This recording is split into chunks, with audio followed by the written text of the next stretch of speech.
প্রত্যেক ব্যক্তি সফল হতে চায়, যেখানেই বাস করুক।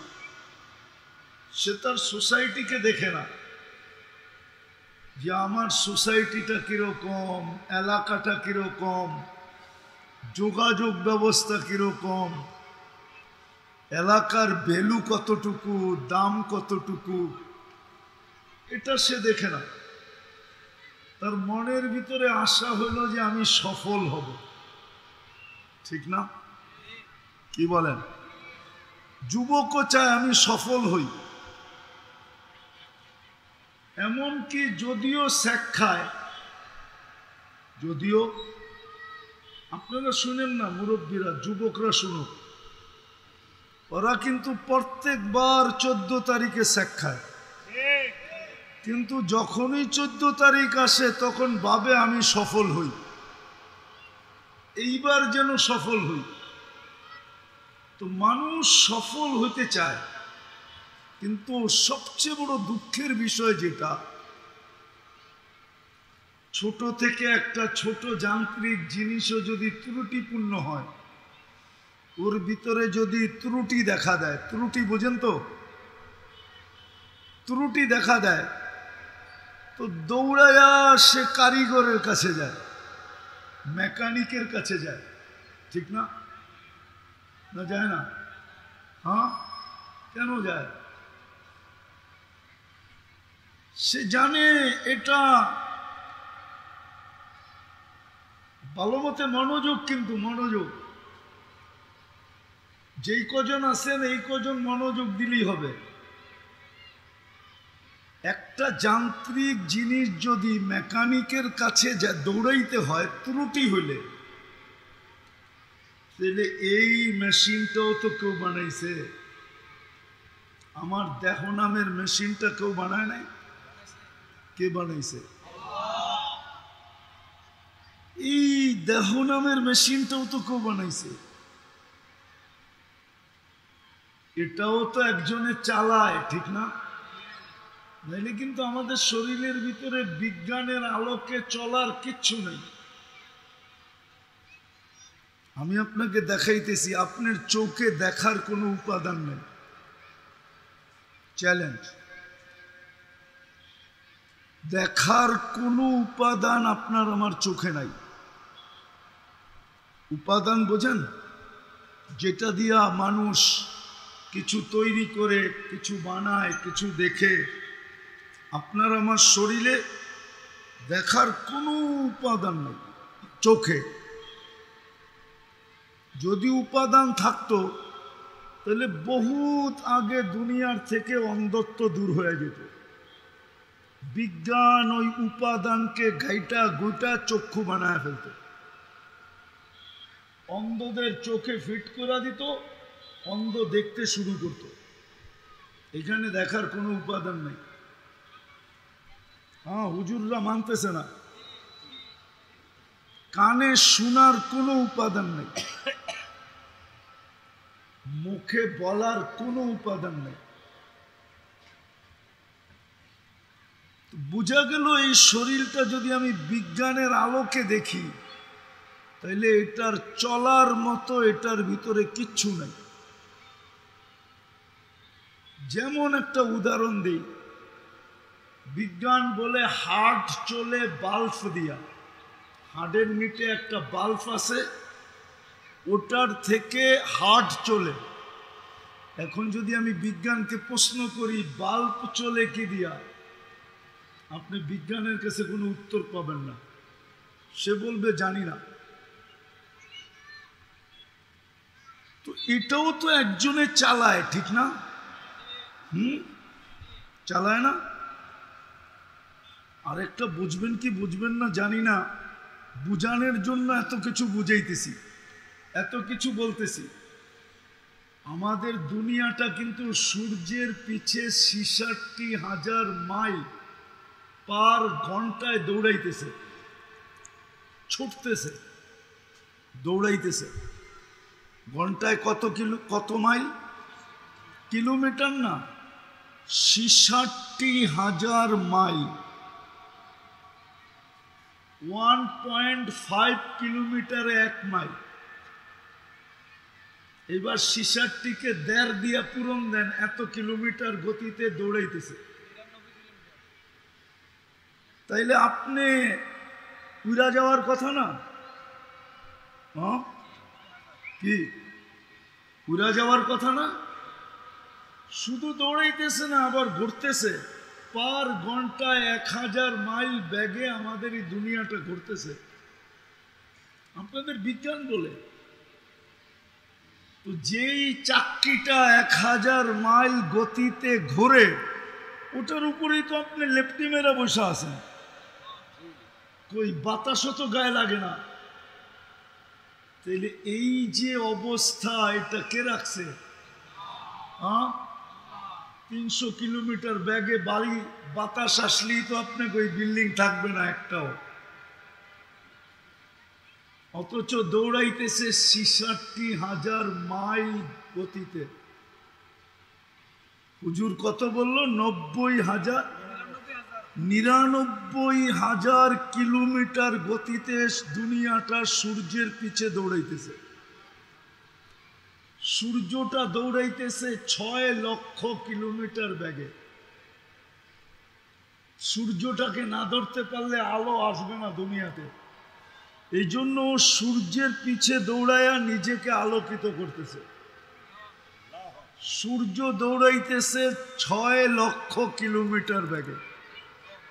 আমি যেটা বুঝাইতেছিলাম যে সবাই সফলতা চায়, যেখানেই থাকুক। মা বোনরও সফলতা চায়। চাই যেই ঘরেই জন্ম নেক বা যেই ঘরের এই পুত্রবধূ বা স্ত্রী হোক, সফলতা চায়। যুবকরাও সফলতা চায়। কিন্তু আমার একটা যুক্তি দেখি আপনাদের বুঝে আসে কিনা। একটা সামান্য যান্ত্রিক জিনিস যদি, একটু আগেই বললাম, ত্রুটিপূর্ণ হয়, তো ওই যান্ত্রিক জিনিসের মেকারের কাছে আমরা দৌড়াই।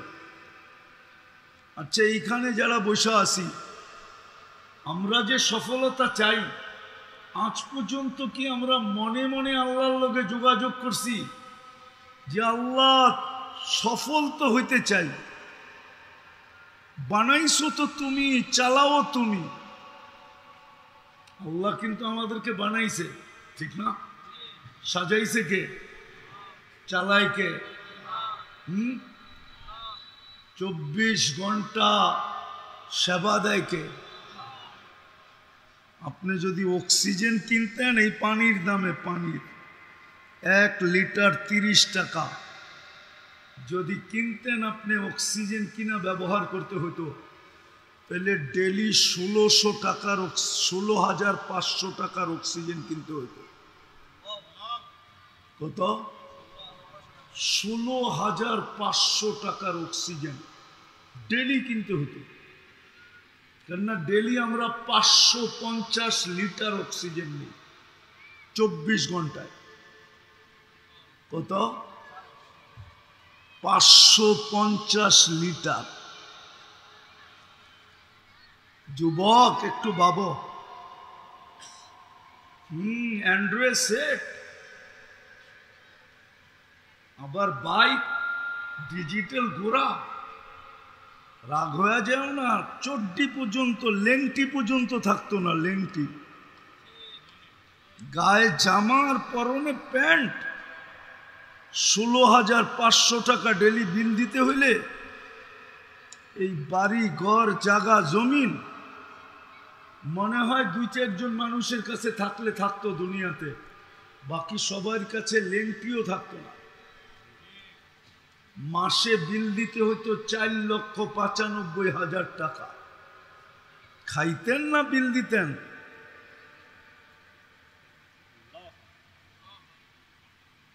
এই বিল ডেলি কে দেয়? বিনা পয়সায় অক্সিজেন কে দেয়? আমরা তো দূষিত করি, আল্লাহ তো পিওর করে। বিজ্ঞান তো বলে আমরা যেই 550 লিটার 24 ঘন্টা নিছি, ছিল অক্সিজেন, আমরা ওইটাকে বানায় দিছি কার্বন ডাই অক্সাইড। এই শিক্ষিত যদি স্কুল কলেজে পড়া থাকে, ওরে জিজ্ঞেস করেন কার্বন ডাই অক্সাইড কি, একজনও নাই মেট্রিক পাস এখানে, না মনে হয় নাই, আছে? ও যুবক আছে কেউ? কার্বন ডাই অক্সাইড কি? আরে বলো না। 20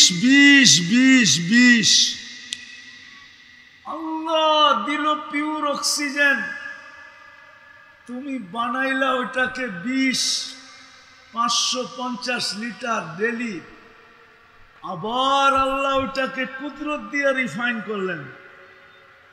বিজ্ঞানের কাছে মেশিন আসে নাই, চ্যালেঞ্জ, যুবকদের কাছে মোবাইল আছে, ওরা নেটে যায় জিজ্ঞেস করতে পারে গুগলকে যে কার্বন ডাই অক্সাইডকে অক্সিজেনে রূপান্তরিত করার কোনো মেশিন আসছে কিনা। আমার জানা নাই, আপনাদের জানা আছে কিনা জানি না। না, যুবকরা তো অনেক বেশি গুগলের সাথে পরিচিত, ওরা জানলে জানতে পারে। কি আছে মেশিন? না, একটাও তো কথা কয় না, নাই। তাহলে আল্লাহ কুদরত দিয়ে আবার পিওর অক্সিজেন বানায়। যদি এটা পয়সা দিয়ে বানাইতে হইতো তাহলে ওইখানে আবার খরচ, ঠিক না? তো যেটা আমি শর্টে বুঝাইতে চাইতেছি, সময়ও হাতে কম, যে মানুষ সফল হতে চায় যেখানেই থাকুক, পরিবেশটা যেমনই হোক। এই এলাকার মানুষও চায় সবার বাড়ি বিল্ডিং হোক, সবার কাছে মার্সিডিজ কার হোক। এইখানের যুবকরাও চায় সবাই নামি দামি ডিজিটাল ঘোড়া চালাক। ডিজিটাল ঘোড়া চিনো? ওরাও চায় সবার হাতে আইফোন থাকুক, আইফোন, তাও নতুন ভার্সন, পুরানটা না। যদিও আইফোন তেমন উন্নত ফোন না, ওরা বিশ্বাস করবো না আইফোন যে উন্নত না। প্রমাণ দিমু? আইফোন সবচেয়ে উন্নত? আগে এটা বলো না, আবার আমার কথায় হামিলায় উল্টা কইতেছে। বাজারে সবচেয়ে দামি ফোন কোনটা? আইফোন, ঠিক না? কিন্তু আমার চোখে আইফোন দামি না, কেননা আইফোনে ব্লুটুথ নাই, শেয়ার হিটও নেই। কারো কাছে থাকলে দেখো, হয়তো থাকতে পারে কারো কাছে, এখানে দেখো এটাতে ব্লুটুথ নাই। তুমি ব্লুটুথ দিয়ে কিছু নিতে পারবা না আরেক ফোন থেকে, ওর কাছে ব্লুটুথ নাই, শেয়ার হিটও নাই, তাহলে ওটা দামি হয় কেমনে? এর চেয়ে তো চাইনিজটা ভালো। ইচ্ছা করলে পাশের সবকিছু ওর ডাটা ফাটা আমারটার ভিতরে ব্লুটুথ দিয়ে শেয়ার হিট দিয়ে আনা যায়, ঠিক না? সত্য তো? আরে সত্য না, সত্য না? হ্যাঁ। তো যেটা বুঝাইতেছিলাম আমি, বুঝাইতে সবাই চায় উন্নত হতে, কিন্তু আফসোস কেউ আল্লাহকে জিজ্ঞাসা করতে চায় না যে আল্লাহ আমি উন্নত হইতে চাই। আর দুনিয়াতে উন্নত হইলে লাভ নাই কতক্ষণ। দুনিয়ায় মানুষ উন্নত অতক্ষণ সে আছে যতক্ষণ, সে যতক্ষণ থাকবে ততক্ষণ। চলে গেলে কি? চলে গেলে কি? সবচেয়ে সস্তা কাপড়, ঠিক না? বাংলাদেশে সস্তা কাপড় কার জন্য? কার জন্য? মুর্দারের জন্য। মুর্দারের কাপড়ের চেয়ে কোনো সস্তা কাপড় বাংলাদেশে নেই। আছে নাকি? না, মনে হয় আছে, এরা জানে। তো আপনি উন্নত হলে কতক্ষণ? আপনি বাঁচা আছেন যতক্ষণ। প্রথম হলো এটা যে আমি বাইচা আছি যতক্ষণ, আমি উন্নত ততক্ষণ, ঠিক না? দ্বিতীয় আরেকটা আছে, আমি উন্নত অতক্ষণ যেই জিনিসের কারণে আমি উন্নত, ওই জিনিসটা আমার কাছে আছে যতক্ষণ। ওই জিনিসটা যতক্ষণ আমার কাছে আছে ততক্ষণ আমি কি কি উন্নত। আচ্ছা বলো যুবক, তুমি উন্নত কতক্ষণ? যৌবন তোমার কাছে আছে যতক্ষণ। যৌবন নাই আর কেউ ফুলও দিবে না, কেউ ফুলও নিবে না। তাকাইলে গালি দিবে, গালি বলবে বুড়া খাটাস। বানর এখনো গাছ বাওয়া ছাড়ে নাই। বানর এখনো গাছ বাওয়া কি গালি দিবে না? দিবে না। তো তুমি উন্নত কতক্ষণ? যৌবন আছে যতক্ষণ। রূপসী উন্নত কতক্ষণ? রূপ আছে যতক্ষণ। পদালা উন্নত কতক্ষণ? 1 বছর আগেই তো দেখতাম আমরা তেল মারতে মারতে মারতে মারতে মারতে তেলের দাম বাড়ায় দিছিল মিডিয়াওয়ালারা, ঠিক না? সারাদিন খালি তেল মারা। আবার পেপারে তেল ছাড়া পাকানোর পদ্ধতি লেখা শুরু করছে, তেল ছাড়া কেমনে পাকানো যায়। ওদেরকেই আজকে দেখতেছি স্বৈরাচার বলতে বলতে বলতে গলা শুকায় ফেলতেছে, ঠিক না? হ্যাঁ হ্যাঁ, আমি তো বলি, জানি না মানবে কি মানবে না। এই সমস্ত লোকগুলা সারা দিন যতবার জপছে, ওরা যদি এতবার আল্লাহ জপতো মনে হয় সবগুলা কুতুব হয়ে যেত, ঠিক না? সারা দিন কিছু নাম এত জপা জপছে, ঠিক না? অথচ ওরে পালছে কে? অস্তিত্ব দিছে কে? বিনা পয়সায় সেবা দিছে কে? এই যে এই যুবকরা দেখেন না, ওরা কোম্পানির কাছ থেকে মেসেজ পায়, SMS পায়, ফ্রি SMS। কেননা যখনই টাকা বড়ে তো বোনাস হিসাবে কিছু SMS দেয়, দেয় না? না দেয় না? ওরা তো সারাদিন এটা চ্যাট করার পিছনে ব্যয় করে, নাইলে সারাদিন মেসেজ পাঠাইতে থাকে I.U I.U। আরে যদি জিগায় কিরে এত মেসেজ পাঠাস কেন, কয় দেখি যদি লাইগা যায়, দেখি যদি। হইতে পারে এক সময় দয়া মায়া দিলে আসবে যে আমারে 1000 মেসেজ দিল, যা আমি মিছামিছি একটু লেখা পাঠাই I.U, ঠিক না? সত্য তো? কিন্তু ওরা তো সারা দিনে একবার এই মেসেজ লেখে না যে আল্লাহ আই লাভ ইউ। জিজ্ঞান একজনে লেখছে কিনা আজ পর্যন্ত? জিজ্ঞাসা করেন যুবকদেরকে আজ পর্যন্ত লেখছে কিনা একবার মেসেজ অপশনে যায় যে আল্লাহ আই লাভ ইউ। ও বলবে আল্লাহর তো নাম্বার জানি না, পাঠাবো কোন নাম্বারে? আল্লাহর তো জানতে হয় না, ইয়ালামু খাইনাতাল আয়ুনি ওয়া মা তুখফিস সুদূর। যে দিলের ব্যাজ জানে সে তোমার মেসেজ লেখা জানবে না? না জানবে না? ইয়ালামু দাবিবান নামলাতিস সাওদা আলা সাখরাতিস সাম্মা ফি লাইলাতিজ জুলমা। এটা যে জানে আইয়ু কদমিন ইউকদ্দিমু ওয়া ইউআখির, কোন পাও আগে করতেছে পিছে করতেছে, এটা যে জানে, ওর পদধ্বনি যে আরশের উপর থেকে শুনে, সে কি যুবকের এই মেসেজ জানবে না? তাহলে যুবক তো আজ পর্যন্ত একবারও লেখে নাই। জিজ্ঞেস করে যে আল্লাহ আই লাভ ইউ। মুহাম্মাদুর রাসূলুল্লাহ আই লাভ ইউ। যাক, আমি যেটা বুঝাইতে চাইতেছিলাম যে মানুষ সফল হতে চায় যেখানেই থাকুক, যেখানেই থাকুক, এটা মানুষের স্বভাব।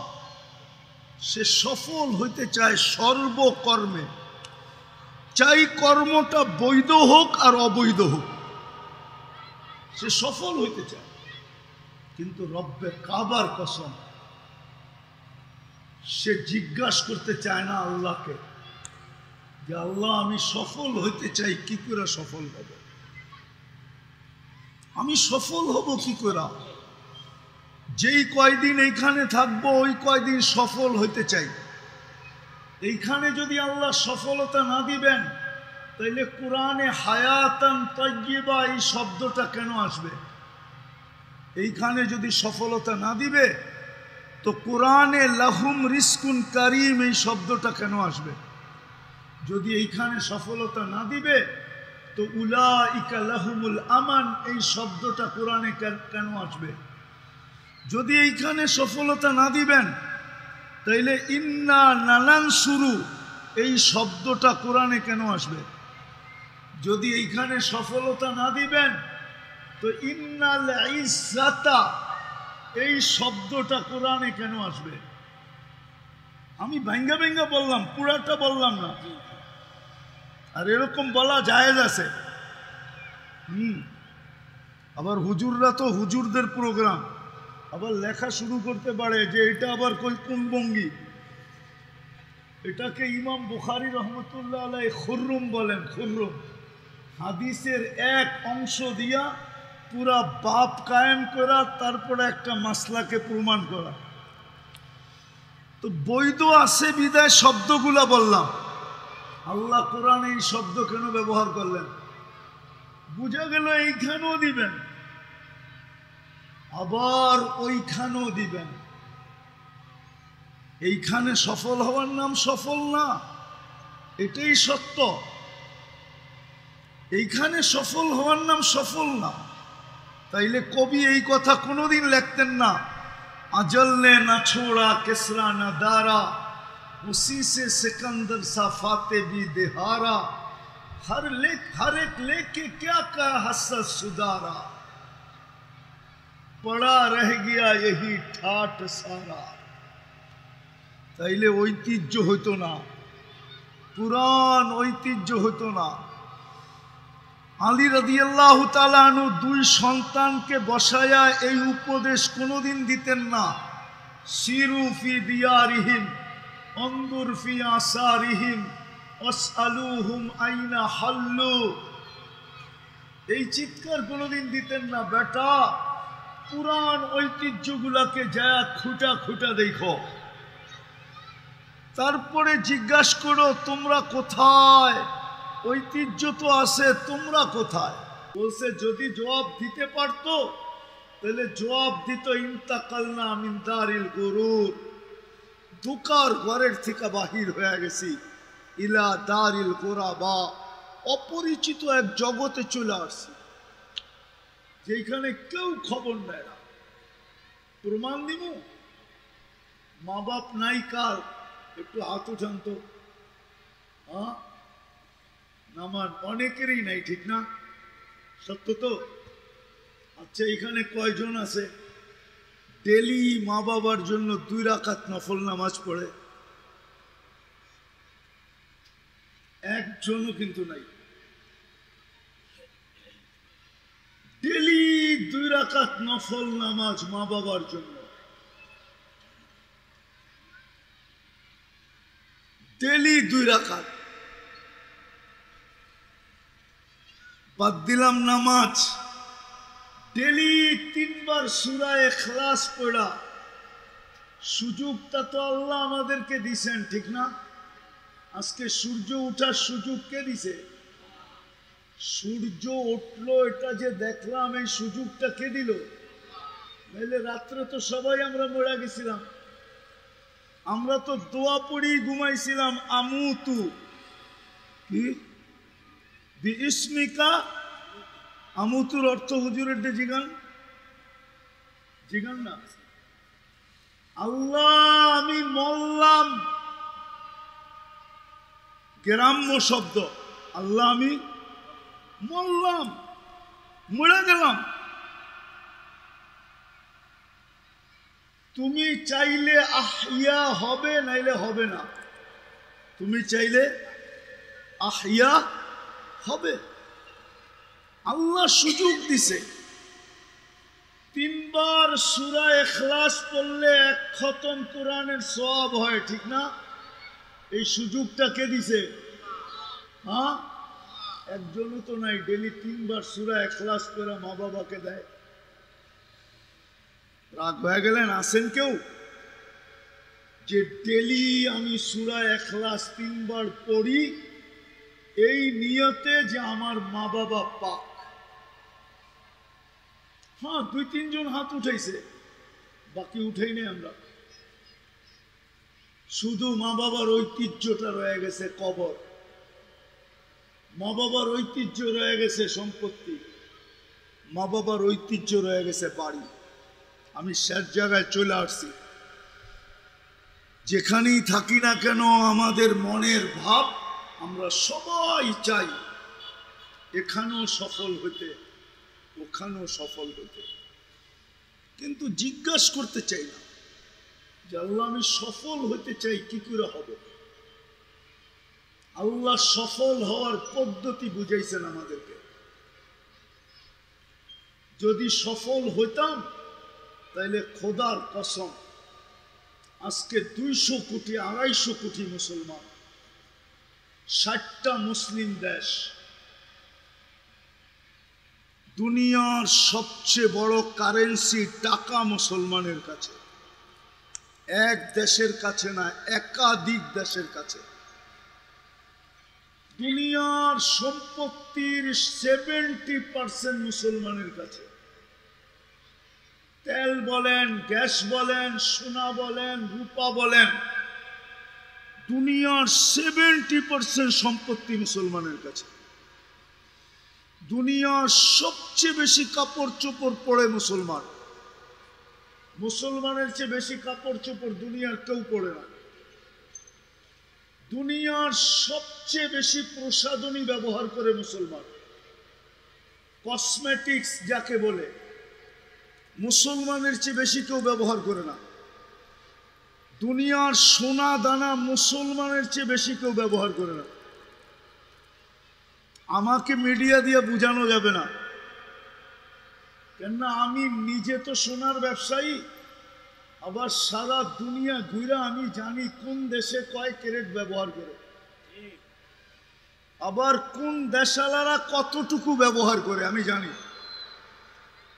আমাদের দেশের মতো না, একটা প্রবাদ বাক্য আছে, কয় নারীকে সোনা দেখানো আর কঠিন ক্ষুধার্ত মানুষকে খাওয়া দেখানো সমান। মনে হয় হুজুর বোঝে নাই। নারীকে সোনা দেখানো আর কি কঠিন ক্ষুধার্তর মানুষকে খাওয়া দেখানো। ও খাওয়ার উপরে যেরকম জাপায়া পড়বে, নারীরাও, মুসলমান নারীরা বিশেষ করে সোনা দেখলে এরকম জাপায়া পড়ে। মুসলমানের চেয়ে সোনা দানা কেউ বেশি ব্যবহার করে না, মুসলমানের চেয়ে বেশি আইটেম দুনিয়াতে কেউ খায় না, কসম খোদা। কিন্তু আজকে মুসলমানের এই দুরবস্থা কেন? কেন? আমি তো বলে গেলাম, চিৎকার দিয়ে গেলাম না, চিৎকার দিবে আমার পরে যারা আসবে। আমার তো এখানে নামই নাই, তারপরও আমি আইসা গেছি। আমার তো এখানে নামই নাই, তারপরও আমি আইসা গেছি। আপনারা শুনবেন চিৎকার, মুসলমানের এই দুরবস্থা কেন? একটার পরে একটা দেশ মাটির সাথে মিশতেছে কেন? ফিলিস্তিনের যুদ্ধ আজকে 5 তারিখ, পরশু দিন, কালকের দিনের পরের দিন 2 বছর হবে। একটা রুটির টুকরার জন্য ফিলিস্তিনের শিশুগুলা মারা যাইতেছে কেন? শুধু একটা রুটির টুকরা। শুধু হাফ লিটার পানির জন্য মারা যেতেছে, অথচ হাজার হাজার ট্রাক পণ্য নিয়ে দাঁড়ায় আছে। কারো সাহস নাই একটা পণ্যের ট্রাক ঢুকায় দিবে। ছোট একটা দেশের সামনে মাত্র 60 লক্ষ জনসংখ্যা, এই দুরবস্থা কেন? অথচ ফিলিস্তিনটা মাটি কার? কিতাবে পাওয়া যায় দিয়ারুল আম্বিয়া, সমস্ত নবীদের শহর। এখনো আমার চোখে দেখা 72 জন নবীর কবর আছে। কয়জন? কত? না, ভুল বললাম, 74 জন আমার চোখে দেখা। একদিকে ইব্রাহিম আলাইহিস সালাম, একদিকে মুসা আলাইহিস সালাম, একদিকে মুসা আলাইহিস সালামের শ্বশুর শুআয়ব আলাইহিস সালাম, আরেকদিকে মুসা আলাইহিস সালামের শাগরিদ ইউশা বিন নুন। এই 4 জনের মধ্যখানে আরো 70 জন নবীর কবর চিহ্নিত। 45,000 সাহাবাদের কবর চিহ্নিত। তার ভিতরে জাফর ইবনে আবু তালেব, সাইদ ইবনে হারেসা, আব্দুল্লাহ ইবনে রাওয়াহা, এরকম সাহাবাদের কবর। যেখানে 1.25 লক্ষ নবীদের সম্মিলন। মক্কা বড় উঁচা আমি মানি, সারা দুনিয়ার জন্য কেবলা মানি, আল্লাহর ঘর মানি, কিন্তু 1.25 লক্ষ নবীদের সম্মেলন মক্কায় হয় নাই। ফিলিস্তিনে বাইতুল মুকাদ্দাসে মেরাজের রাত্রে 1.25 লক্ষ নবীদের সম্মেলন ছিল সশরীরে। আমাদের নবীজি ইমামতি করছেন ওইখানে, না করে নাই? যেখানে মুহাম্মদুর রাসূলুল্লাহ পা রাখে। হুজুররা বুঝবে, আপনারা বুঝবেন কিনা জানি না। আল্লাহ তো মক্কার ব্যাপারে বলতেছে, লা উকসিমু বিহাদাল বালাদ। বন্ধু, আমি এই শহরের কসম খাওয়ার পক্ষে না, যদিও আমার ঘরটা এই মক্কা শহরে, তারপরও আমি কসম খাওয়ার পক্ষে না। আল্লাহকে যদি জিজ্ঞাসা করি, আপনি তো কসম খাইলেন, কেন খাইলেন?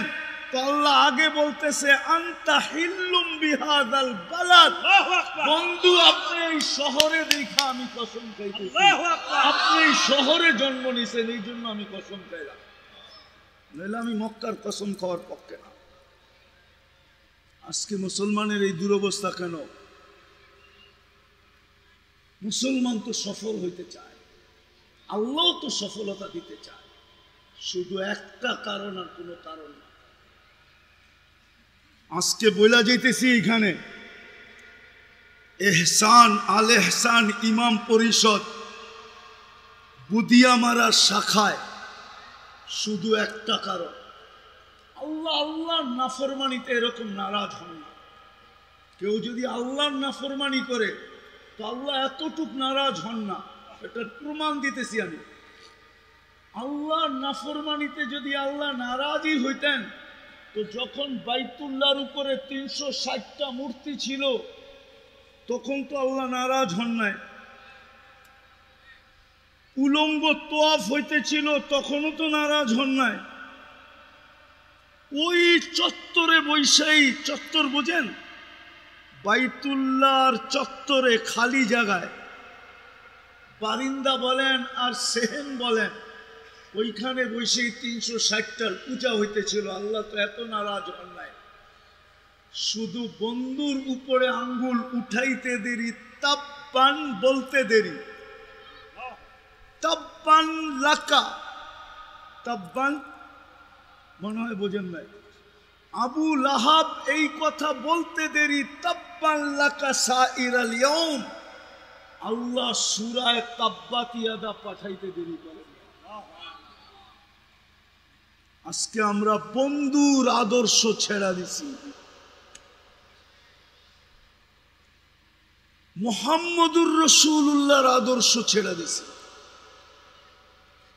যুবক মুহাম্মদুর রাসূলুল্লাহর আদর্শে চুল কাটা ছেড়া দিছে,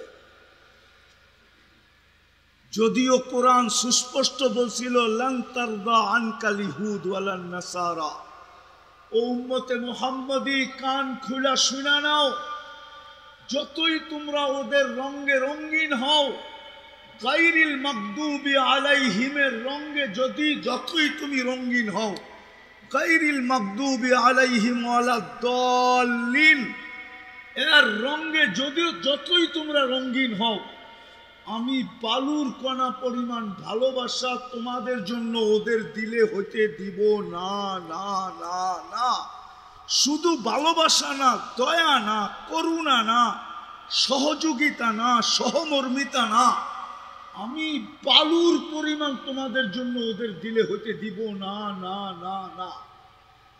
অথচ আমার সমাজ মুহাম্মদুর রাসূলুল্লাহর আদর্শ ছেড়া দিয়া যুবকদের চুল দেখলেই বোঝা যায়, ডিজাইন দেখলেই বোঝা যায়, মা বোনদের চলাফেরা দেখলেই বোঝা যায়, পুরুষদের চলাফেরা দেখলেই বোঝা যায়। যেই বৃদ্ধ মানুষটা উচিত ছিল চার দোকানে খাবে আর মসজিদে আড্ডা দিবে, আমি আড্ডাই বললাম যদিও হুজুররা রাগ না হয়ে যায়, সময়টা মসজিদে কাটাবে, ওই সাদা দাড়িয়ালা বুড়াকেও দেখা যাইতেছে রাত্র 1টার সময় 4 দোকানে বয়া বয়া টেলিভিশন দেখতেছে। পায়ে হাত দিয়া বলি, রাগ হয় না, যদি আসলেই সফল হইতে চান, আপনাকে উম্মতে মুহাম্মদী কে বানাইছে? Car selection? কার নির্বাচন? কে নির্বাচিত করছে? জোরে বলেন, জোরে জোরে। আল্লাহ বললে গুনাহ হবে না, যত জোরে আল্লাহ বলবেন তত হার্ট ক্লিয়ার হবে। 1 মাস আপনি আমার কথা মাইনা চিল্লায় চিল্লায় আল্লাহ আল্লাহ বলেন, দেখবেন আপনার হার্ট চাঙ্গা হয়ে গেছে। আমার কাছে ডাক্তারি প্রমাণ আছে, ডাক্তারি। আবার বলবেন আপনিও তো দেখা যায় অন্যদিকে গেছেন গা, হুজুররা আবার ফতুয়া দিয়ে দিব। অসুখের জন্য বললাম, অসুখের জন্য যত জোরে আল্লাহ বলবেন, আল্লাহ, যত শক্তি দিয়ে বলবেন ভিতরে ক্লিয়ার হবে। এটা এক খ্রিস্টান ডাক্তার আমেরিকান, ওর রিচার্জ 2020-এ ও রিচার্জ করে নেটে ছেড়া দিছে, নেটে পাবেন, এটা আমার কাছে অডিও আছে। আল্লাহ বললে গুনাহ হবে না। মুসলমানের ঘরে আপনাকে কে জন্ম দিছে? আল্লাহ। উম্মতে মুহাম্মদী কে বানাইছে? আল্লাহ। আপনার মাথায় যে একটা মুকুট আছে আপনি জানেন? কইবেন হাত দিলে তো কিছুই পাই না, ঠিক না? কুনতুম খায়রা উম্মা, একটা মুকুট আছে আপনার মাথায়। এটা আয়াত না, এটা মুকুট। কুনতুম খায়রা উম্মা, সমস্ত উম্মতের ভিতরে তোকে শ্রেষ্ঠত্বের মুকুট পরায়া দিলাম। তুই যেদিক দিয়া যাবি, যেই উম্মতের সামনে যাবি, সব উম্মত তোকে দেখবে আর সেলুট করবে। সেলুট। ঊর্ধ্বতম কর্মকর্তাকে যেরকম নিচের কর্মকর্তারা সেলুট মারে, আল্লাহ বলে সমস্ত উম্মত আজীবন তোদেরকে জান্নাতও সেলুট দিবে। সেলুট। জান্নাতে হাঁটতে থাকলো তোদেরকে রাস্তা দিবে, বলবে এটা খায়রে উম্মত চাইতেছে, সর। আমরা পিছে, এরা আগে। প্রতি শুক্রবারে আল্লাহর দাওয়াত খাইতে যায়, আমরা সবার আগে বসবো। আল্লাহকে সর্বপ্রথম আমরা দেখব। আল্লাহ আমাদেরকে জান্নাতে সর্বপ্রথম স্বাগত জানাবে। সবাই রূপ বাড়বে, ওই নদীতে মুখ ধুইয়া আমাদের রূপ অবর্ণনীয় বাড়বে। আল্লাহর দিদার সর্বপ্রথম পুরা। চলেন, যদি সফল হতে চান তাহলে তওবা করি, তওবা। আমি তো এই ওলামাদেরকে বলবো, এরা নরসিংদীর, এরা একটা করুক যে ফিলিস্তিনের জন্য আমরা একটা দিন নরসিংদী জেলার ওলামাদের পক্ষ থেকে আমরা একটা দিন তওবা ডে উদযাপন করি, যে আজকের দিন নরসিংদীর সমস্ত মানুষ ফিলিস্তিনের পক্ষ হয়ে আল্লাহর কাছে তওবা করবে যে আল্লাহ, এমন জমিনে 2 বছর যুদ্ধ, আপনার বন্ধুর ভাষায় কথা বলে, কোরআনের ভাষায় কথা বলে, সাহাবাদের সন্তান, নবীরা ওইখানে শায়িত, কবরে জীবিত, ওনারা দৈনন্দিন বোমের আওয়াজ শুনতেছে কবরে বসা। চলেন আমরা আল্লাহর কাছে তওবা করি। তওবা করবেন? কে কে করবেন? পাক্কা? তাইলে বলে দেন, আল্লাহ এই গুনার থেকে তওবা করলাম। বলেন বলেন, এই গুনার থেকে তওবা করলাম। নামান আর আজকের থেকে নবীর আদর্শে আদর্শবান হন। রব্বে কাবার কসম, যে আল্লাহর রসুলে আদর্শে আদর্শবান হবে, যুবক হোক আর নারী হোক, আল্লাহর গ্যারান্টি আমি তোকে ভালোবাসবো। ইউহিব্বুকুমুল্লাহ, আর আল্লাহ যাকে ভালোবাসবে তাকে আল্লাহ সুখ দিবে, এটা আল্লাহর গ্যারান্টি। এইখানেও দিবে, ওইখানেও দিবে। নবীর আদর্শ মানবেন? হ্যাঁ, সবচেয়ে বড় আদর্শ যেটা, এটা হলো 5 ওয়াক্ত নামাজ। আজ থেকে কে কে পড়বেন দেখি?